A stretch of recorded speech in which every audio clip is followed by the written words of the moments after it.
The ashes of betrayal. The acrid smell of burned timber and melted plastic filled Serafina Cross's lungs as she stepped through the charred remains of the Montgomery Street warehouse. Her boots crunched over debris, each step deliberate and careful. After 8 years as a fire investigator, she'd learned that truth hid in the smallest details, in the patterns of ash and the trajectory of flame. They called her the phoenix behind her back. Some said it was because she always found the truth in the ashes. Others whispered it was because of the scars that wound up her forearms like twisted vines, remnants of a fire that had nearly consumed her 12 years ago. She knelt beside a suspicious burn pattern, her gloved fingers tracing the V-shaped char marks on the concrete.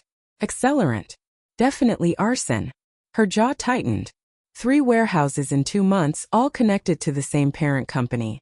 Someone was sending a message, but who and why remained mysteries locked in smoke and shadow. Her phone buzzed. Captain Morris. Cross, I need you at headquarters. High-profile case just came in. Drop everything. An hour later, Serafina sat across from her captain in his cluttered office, her dark hair still smelling of smoke despite a quick shower. Morris slid a file across the desk. The logo on the folder made her stomach drop. Thornfield Industries. Fashion empire, billion-dollar company, and someone's trying to burn it to the ground, Morris said, his weathered face grave. 3 fires in the past month. Their flagship store, a design studio, and last night, their main distribution center. The CEO requested you specifically. Said he'd only work with the best. Serafina's hands trembled slightly as she opened the file. The photograph showed devastation. Flames captured mid-dance, destroying years of work in minutes. But it was the executive photo that made her heart stop. Damien Thornfield. EO. 32 years old. Self-made billionaire who'd built his empire from nothing in just 10 years. But she knew him by another name. Daniel Thorne. The boy who'd held her hand in the darkness of Ashford foster home. The boy who'd kissed her under stolen moonlight and promised her forever. The boy who'd vanished the night their foster home burned, leaving her alone, scarred, and blamed for a fire she didn't start. Cross? You still with me? Morris waved a hand in front of her face. She snapped the file shut, her professional mask sliding into place. When do I start? Thornfield Industries headquarters rose like a glass cathedral in the heart of the city, all sleek lines and cold elegance. Serafina's reflection stared back at her from the polished lobby floor as she made her way to the executive elevators. She dressed carefully that morning, choosing a charcoal suit that projected authority, her scars hidden beneath long sleeves. The locket at her throat felt heavy, a circle of tarnished silver she'd worn every day for 12 years. Inside was a photo torn and faded, 2 teenagers, arms around each other, smiling like they'd found something precious in a world that had given them nothing. The executive assistant, a woman with a tablet and an expression that suggested she'd perfected the art of polite dismissal, led Serafina down a corridor lined with fashion photography. Each image was a study in controlled chaos, beauty emerging from destruction. Fire featured prominently. Ironic. Mr. Thornfield is extremely busy, so please be concise, the assistant said, knocking once before opening double doors to an office that seemed to occupy half the floor. He stood with his back to her, silhouetted against floor-to-ceiling windows that framed the city like a conquered kingdom. Tall, broad-shouldered, wearing a suit that probably cost more than her car. When he turned, Serafina's breath caught despite 12 years of preparation for this moment. Daniel Thorne had become Damien Thornfield, but the bones of the boy she'd loved remained. Sharp cheekbones, a mouth that had once smiled easily but now seemed carved from marble. His eyes, though, those were what gutted her. Storm gray eyes that had once looked at her like she was the only thing that mattered in a cruel world. Now they swept over her with the cold assessment of a stranger. Miss Cross. Thank you for coming. His voice had deepened, lost the rough edges of their youth. Cultured now. Refined. I've heard impressive things about your work. She extended her hand, watching his face for any flicker of recognition. Mr. Thornfield. I understand you have a serious problem. His grip was firm, brief, impersonal. Nothing. No recognition, no warmth, no acknowledgement of shared history written in scars and stolen kisses. He released her hand and gestured to a leather chair. Someone is trying to destroy everything I've built. 3 fires, each one more aggressive than the last. The police suspect arson, but they're moving too slowly. I need answers. Serafina sat, her training taking over even as her heart hammered against her ribs. Walk me through the timeline. When did the fires start? For the next hour, he detailed each incident with the precision of someone who'd lived through them. She took notes, asked questions, watched him from behind her professional distance. He was controlled, calculated, revealing nothing beyond facts and figures. But she saw the tension in his shoulders, the way his jaw tightened when discussing the distribution center fire that had injured 3 employees. The pattern suggests escalation, she said finally. Whoever's doing this is getting bolder. The gaps between fires are shortening. She paused, choosing her words carefully. Mr. Thornfield, is there anyone from your past who might want to hurt you? An old business partner, perhaps? Someone you knew before you built all this? Something flickered in his eyes, there and gone so fast she almost missed it. My past is irrelevant, Miss Cross. I built Thornfield Industries from nothing. My focus is on protecting it now. Nothing comes from nothing, she said quietly and watched him flinch. The air between them crackled with unspoken words. She wanted to scream at him, demand answers, ask why he'd left her to burn alone. Instead she stood, smoothing her jacket. I'll need full access to all 3 sites, employee records, and your security footage. I'll start immediately. Whatever you need.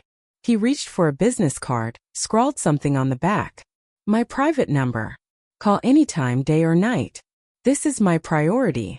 Their fingers brushed as she took the card. For one heartbeat his mask slipped. She saw pain flash across his face, a grief so profound it made her chest ache. Then it was gone and he was Damien Thornfield again, untouchable CEO. One more thing, she said at the door. Do you believe in ghosts, Mr. Thornfield? He met her gaze and for the first time she saw a crack in his armor. I believe the past should stay buried, Miss Cross. That's where it belongs. The past has a way of burning its way back to the surface, she replied. Whether we're ready or not. Over the next 3 days, Serafina threw herself into the investigation with an intensity that bordered on obsession. The fire sites told stories if you knew how to read them. The flagship store. Accelerant poured in a deliberate pattern, meant to destroy merchandise but avoid casualties. The design studio. Precision strike on the archives. Decades of original designs reduced to ash. The distribution center. More aggressive, more personal, someone's anger bleeding through in the destructive chaos. But it was the patterns that haunted her. The V-shaped char marks, the points of origin, even the choice of accelerant. She'd seen this before. 12 years ago, in the ruins of Ashford Foster Home, she traced these exact same patterns while police officers asked her questions she couldn't answer because she'd been unconscious, pulled from the flames with third-degree burns and smoke inhalation. Daniel had disappeared that night. The official story was that he'd run away days before the fire, but Serafina had known better. They'd been together the evening before, planning their future, 2 18-year-olds who'd aged out of the system and were determined to build something better together. Then the fire. Then nothing but pain and blame in the slow, agonizing work of rebuilding a life from ashes. Now, sitting in her apartment at midnight, surrounded by case files and crime scene photos, she pulled out the folder she'd kept hidden for 12 years. Fire investigators' report from Ashford Foster Home. She'd obtained it years later, using her professional credentials to access sealed records. The patterns matched. Not similar. Identical. Her hands shook as she laid the old photos beside the new ones. Someone was recreating the fire that had destroyed her life, and that someone was targeting Damien Thornfield. The question was why, and the answer terrified her because it meant the fire at Ashford hadn't been an accident. It had been murder. Her phone buzzed. Unknown number. She almost didn't answer, but something made her press accept. Heavy breathing. Then a voice, distorted by a modulator. He let you burn, Serafina. He watched you scream and did nothing. Now it's his turn. Watch him lose everything just like you did. Or stop me. Your choice. The line went dead. Serafina sat frozen, her scars aching as they always did when she was stressed. Someone knew. Someone had been there that night, had seen what she'd always suspected but could never prove. Daniel hadn't run away. He'd been there. He'd watched her burn. The rage that flooded through her was white-hot, purifying. For 12 years, she'd built her life around the wound he'd left, had turned her trauma into purpose, her scars into armor. And he'd been alive, building an empire, pretending she'd never existed. She should let him burn. Should watch his empire crumble the way her innocence had crumbled in flames and accusations. Justice finally delivered in smoke and ash. But the investigator in her, the part that had sworn to find truth no matter how painful, wouldn't let her walk away. Someone was playing a game with both their lives, and she needed to know why. She grabbed her jacket and keys. Damien Thornfield wanted answers. She'd give them to him, but first, he'd give her the truth, even if she had to drag it from him with her bare, scarred hands. The Thornfield building was mostly dark when she arrived at 2 a.m., but lights blazed in the executive suite. Security let her through with a nod. Apparently, Damien had given standing orders that she had access at all hours. She found him in his office, jacket discarded, sleeves rolled up, surrounded by financial reports and insurance documents. He looked up when she entered, surprise flickering across his exhausted face. "Miss Cross, has something happened? You could say that." She closed the door behind her, locked it. "I received a call tonight. Someone told me you let me burn. Someone who was there the night Ashford foster home went up in flames. Someone who's been watching both of us for 12 years, waiting for the right moment to destroy you." The blood drained from his face. "I don't know what you're talking about." "Don't." Her voice cracked like a whip. "Don't you dare lie to me, Daniel." The name hung between them, sharp as broken glass. He stood slowly, his hands gripping the edge of his desk. "That's not my name." "It was." She stepped closer, her hands trembling with fury. "It was your name when you held me in the dark and promised me we'd escape together. It was your name when you kissed me in the garden and said you'd love me forever. It was your name the night our foster home burned and you vanished like smoke, leaving me to take the blame. Serafina." Her name on his lips was a prayer and a curse. He closed his eyes, his composure finally shattering. "You shouldn't have come here. Someone is recreating that fire, Daniel or Damien or whatever you're calling yourself now. They're targeting you and they know about me. They know about us. So you're going to tell me the truth, right now, or I'm walking away and letting them burn your entire world to the ground." Silence stretched between them, broken only by the distant hum of the city. When he finally opened his eyes, she saw the boy she'd loved staring back at her, broken and haunted and drowning in secrets. "If I tell you," he said hoarsely, "you'll hate me even more than you already do. Try me." He took a shuddering breath. "I didn't leave you, Serafina. I was forced away. Marcus Ashford, our foster father, he gave me a choice that night.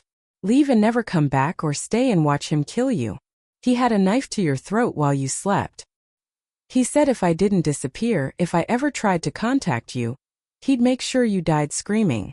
The room tilted. Serafina gripped the back of a chair, her scars burning. "Why? Why would he do that?" "Because we were getting too close to the truth. We'd been asking questions about the other kids who disappeared from his home over the years. Remember? We'd found those newspaper clippings in his office, the fires at his other properties, the insurance claims.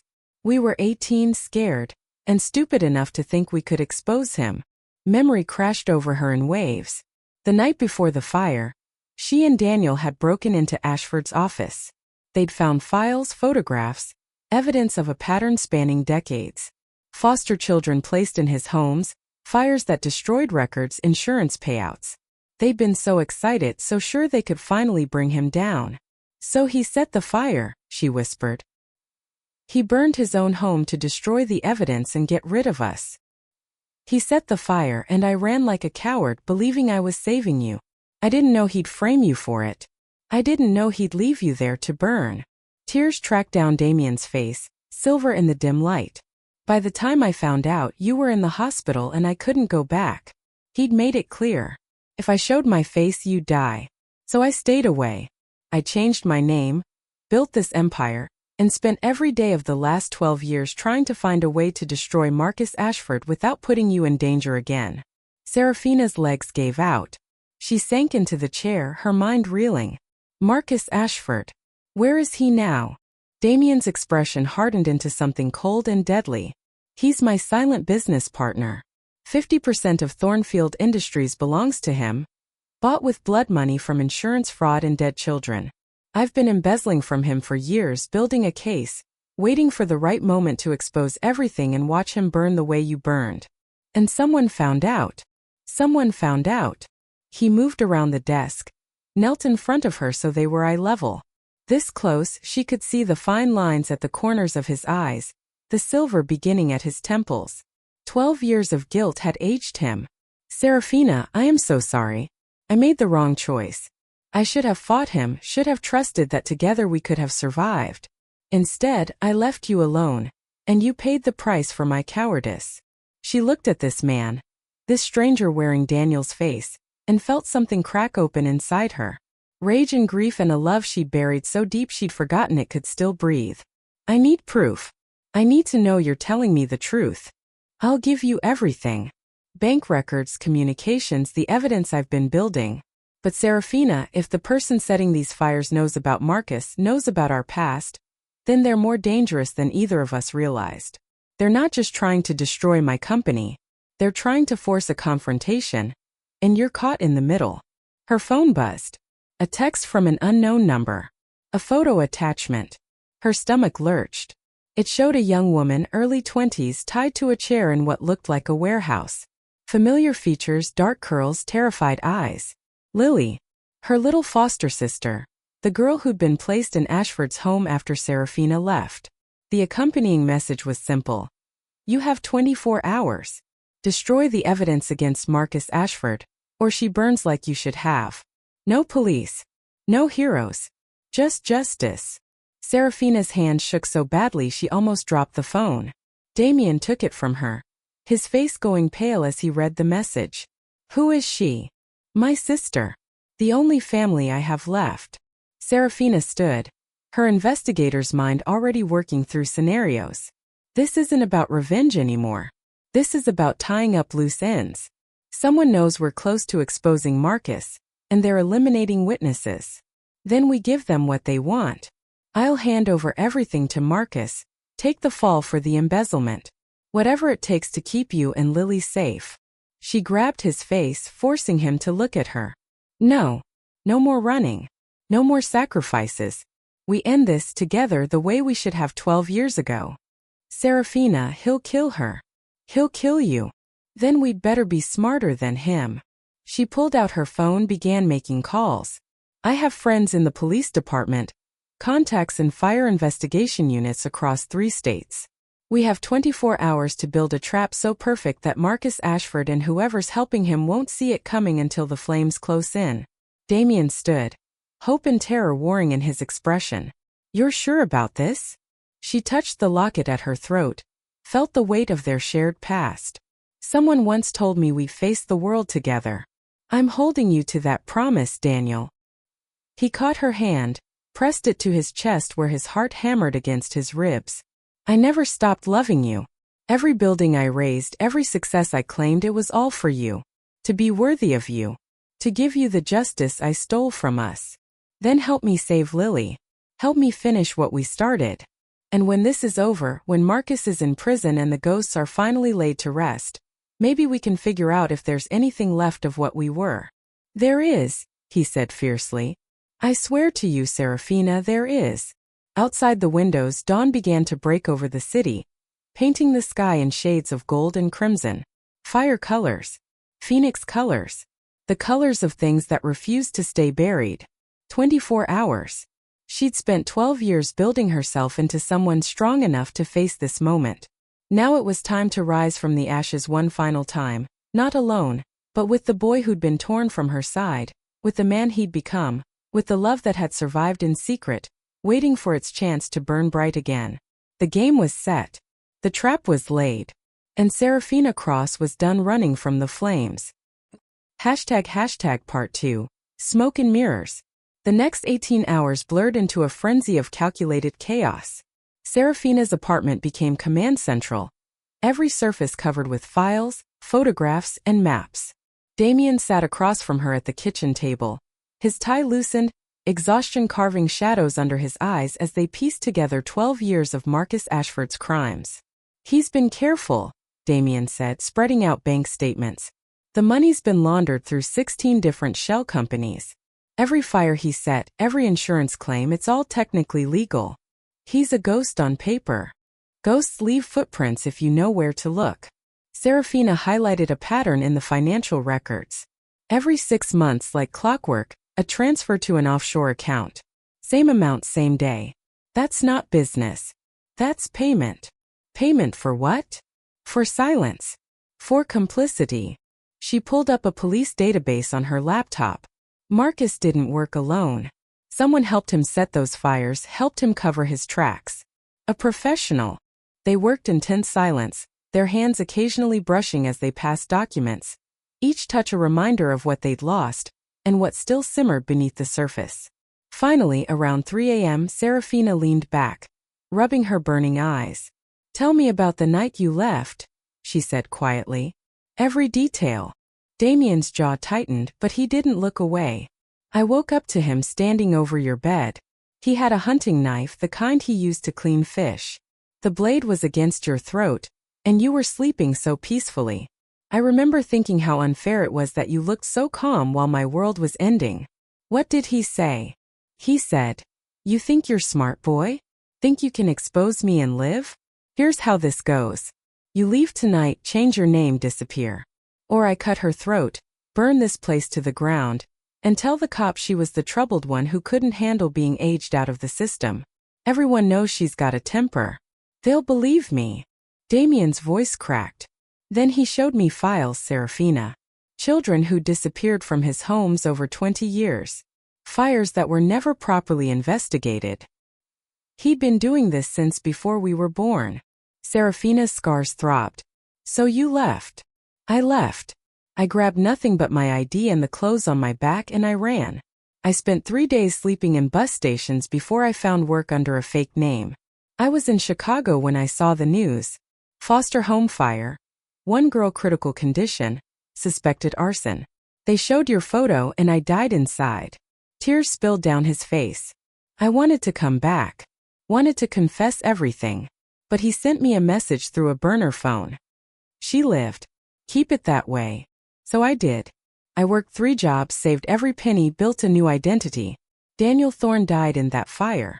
Damien Thornfield rose from his ashes with one purpose: destroy Marcus Ashford. By becoming his partner? By becoming indispensable. "I spent 5 years building Thornfield Industries into something he couldn't resist. Then I approached him with a proposal. Merge his real estate holdings with my fashion empire, become a silent partner. He jumped at it, seeing an opportunity to legitimize his dirty money. He didn't realize I was building a cage around him." Serafina studied him. "This man who'd carried such weight alone for so long. You should have trusted me. We could have faced him together. I was 18 and terrified. I made the wrong choice. But Serafina, every decision I've made since that night has been about protecting you and finding a way to give you justice. Justice would have been having you beside me while I recovered. Justice would have been facing the accusations together. Justice would have been not spending 12 years thinking the boy I loved had abandoned me because I was too broken to be worth staying for." The words hung between them, raw and bleeding. Damien reached across the table, his hand hovering over hers. "You were never broken. You were the strongest person I'd ever known. You still are." She didn't pull away. Their fingers intertwined, and for a moment, they were 18 again, 2 scared kids who'd found safety in each other's touch. Then her phone rang, shattering the moment. "Captain Morris." She put him on speaker. "Cross, we've got a problem. Someone just leaked your name to the press as the lead investigator on the Thornfield fires. It's all over social media. Your photo, your credentials, and a detailed breakdown of your history at Ashford Foster Home." Ice flooded Serafina's veins. "Who leaked it?" "Unknown source. But here's the thing, whoever did it also leaked allegations that you're compromised, that you have a personal connection to Damien Thornfield. The brass wants you off the case immediately." Damien was already on his feet, pacing. "It's Marcus. He knows we're coming for him. Captain, give me 12 hours, Serafina said. I'm close to breaking this. I just need. You're suspended, Cross. Effective immediately. Turn over all evidence to Detective Ramirez and step away. Morris's voice softened. I'm sorry. My hands are tied. The line went dead. Serafina sat frozen, her mind racing. Suspended. Cut off from official resources, her reputation shredded. Marcus had played his hand perfectly. He's isolating us, Damien said. Cutting off our support, making sure when he makes his final move, we'll be alone and vulnerable. Serafina's phone buzzed. Another message. Another photo. Lily, bruised now, holding today's newspaper. The message read, 18 hours left. Every hour I don't get what I want, she suffers. The evidence, Serafina. All of it. Or watch another person you love die. We can't wait 18 hours, Serafina said, her voice steel. We move now. How? The police won't help. You're suspended. If we go rogue and this goes south, then it goes south. But I'm not leaving Lily to die because we played by rules Marcus never respected. She pulled up a map on her laptop. The offshore payments you found. Can you trace them? Damien moved beside her, his shoulder pressing against hers as he studied the screen. Maybe. If I call in some favors, use my tech people. Do it. I need to know who Marcus has been paying. That person has Lily. While Damien made calls, Serafina pulled up the old case files from the Ashford fire.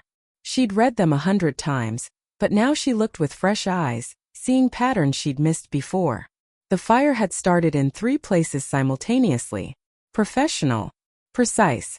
The accelerant pattern suggested military training. She cross-referenced with veterans who'd lived in the area 12 years ago. One name jumped out. Raymond Keller. Dishonorably discharged from the Army for arson, had done security work for Marcus Ashford's properties. Last known address. A warehouse district on the east side. The same district where the Montgomery Street warehouse had burned. Where this whole investigation had started. I've got something, Damien said, turning his laptop toward her. The offshore account belongs to a company called Phoenix Solutions. Registered owner, Raymond Keller. Their eyes met. The fires I've been investigating, Serafina breathed. Montgomery Street, the places before Thornfield Industries. Those were all test runs. He's been practicing, perfecting his technique. Why? If Marcus hired him to burn my buildings, why practice on random warehouses? Because this isn't about Marcus anymore. This is personal. Serafina pulled up Keller's service record.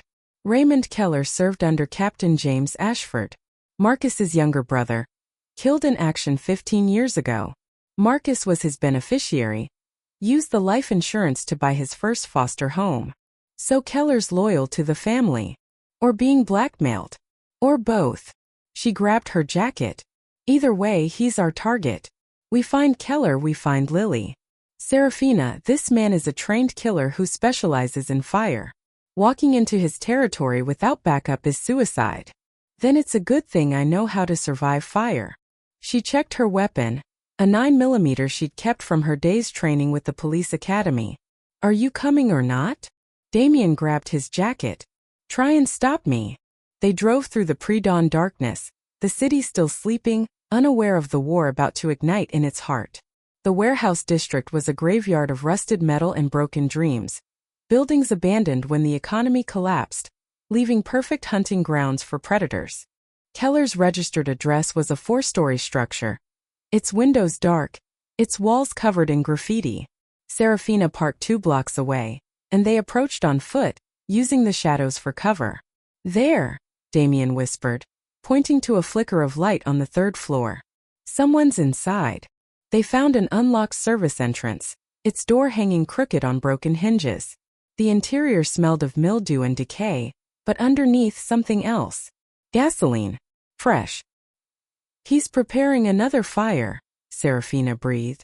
We need to move fast. They climbed the stairs carefully, each step a potential announcement. On the 3rd floor, voices echoed from a room at the end of the hall. Serafina recognized one immediately. Marcus Ashford. Older now, his voice rough from years of cigarettes, but unmistakable. I don't care what you have to do, Ray. Burn the evidence, burn the girl, burn the whole goddamn city if that's what it takes. Thornfield and that cross bitch have been poking around too long. Time to tie up loose ends. What about your arrangement with Thornfield? Another voice. Younger. Keller. He's served his purpose. I've been moving money out for months. By the time his lawyers untangle the mess, I'll be in a country with no